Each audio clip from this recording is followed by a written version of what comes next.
Bismillahirrahmanirrahim. Assalamualaikum warahmatullahi wabarakatuh. Di sini kelompok kami akan menjelaskan tentang makalah perhitungan dan pelaporan pajak penghasilan pasal 25. Adapun kelompok kami terdiri dari dua orang, yaitu Ahmad Rivial dengan NIM 642424006 dan Rini Mustika Gori dengan NIM 642408808.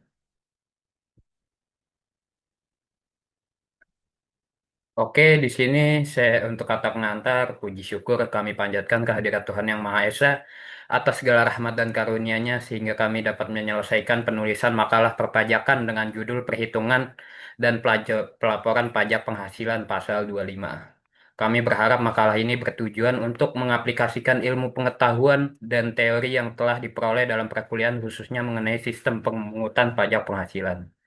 Kami menyadari bahwa makalah ini tidak sempurna, masih banyak kesalahan, masih banyak keteledoran. Oleh karena itu, kami mengharapkan segala bentuk saran, masukan, serta kritik yang membangun dari khususnya dari dosen kami dan dari berbagai pihak. Akhir kata, kami berharap semoga makalah ini dapat memberikan manfaat bagi perkembangan dunia pendidikan.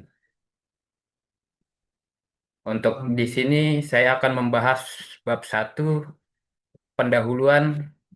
Oke, latar belakang.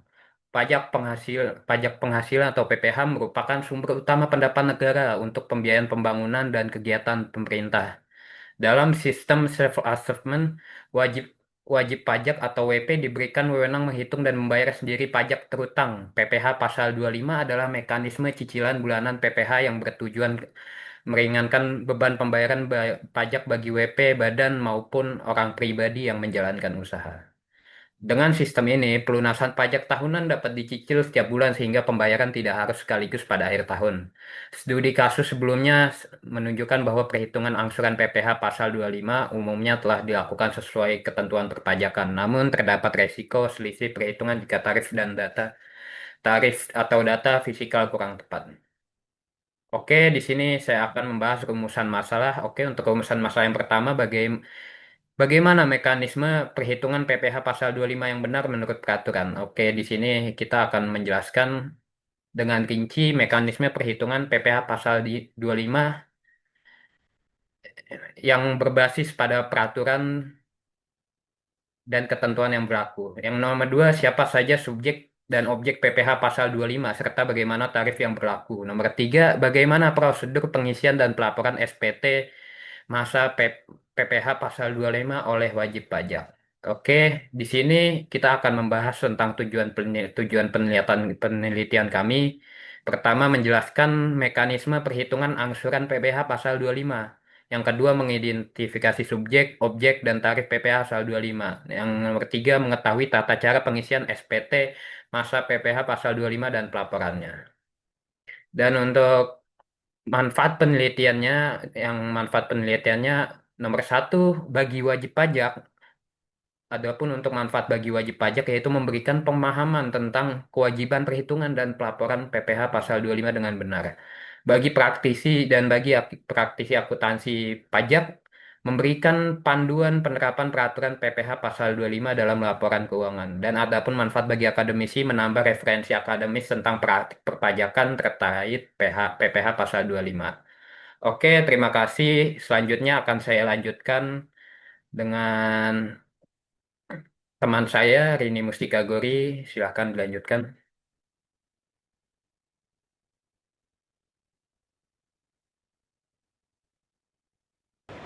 Baik, saya akan melanjutkan yang dijelaskan oleh Ahmad Rival, dan sebelumnya perkenalkan nama saya Mustika Rini Geri dengan NIM 642408808. Nah, di sini ada bab 2 pembahasan. Yang pertama 21 landasan teori.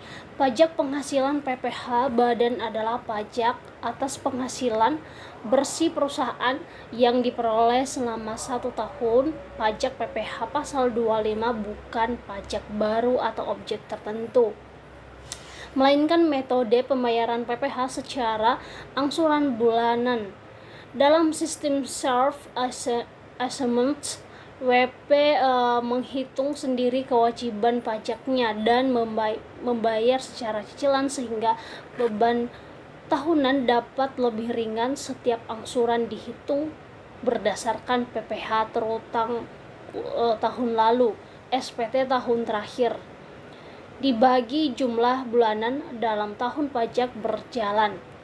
Dengan demikian, PPh Pasal 25 membantu PP merencanakan pembayaran pajak setiap bulan sesuai ketentuan yang berlaku. Nah, untuk berikutnya, data pajak. Nah, data pajak ini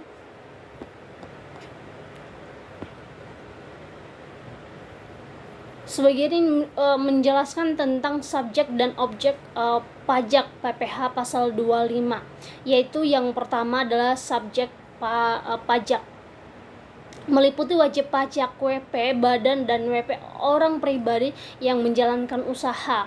Nah, yang kedua adalah objek pajak. Objek pajak adalah penghasilan yang diterima WP dari kegiatan usaha, dan berikutnya yaitu tarif PPh pasal 25 untuk WP badan dalam negeri sebesar 22% dari penghasilan kena pajak PKP. Sedangkan untuk WP orang pribadi pengusaha tertentu OPPT dikenakan tarif 0,75% dari omset bruto per bulan.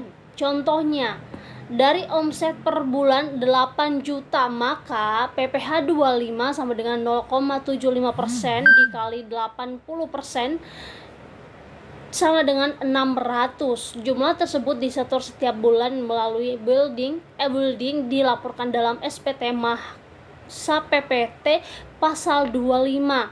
Hasil penelitian menunjukkan bahwa WP telah melaksanakan kewajiban pajaknya dengan benar dan tepat waktu. Meskipun masih ada sebagian WP kecil yang belum memahami perbedaan antara PPh final dan PPh 25 per 2018 dan PPh 25 non final. Nah, berikutnya ada 3 yaitu perhitungan pajak. Perhitungan angsuran PPh pasal 25 dilakukan berdasarkan jumlah pajak terutang tahun sebelumnya dikurangi kredit pajak, kemudian dibagi 12 bulan. Contoh seperti jika pajak terutang 55 juta, maka cicilan per bulan 55 juta dibagi 12 sama dengan 4.583.333 rupiah.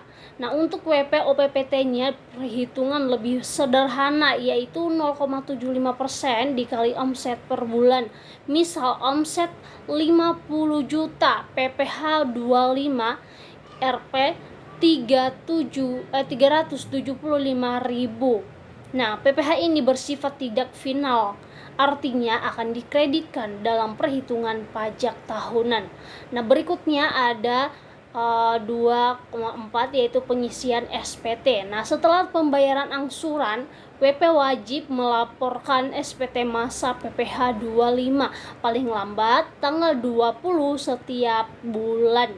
Pembayaran dilakukan melalui e-building.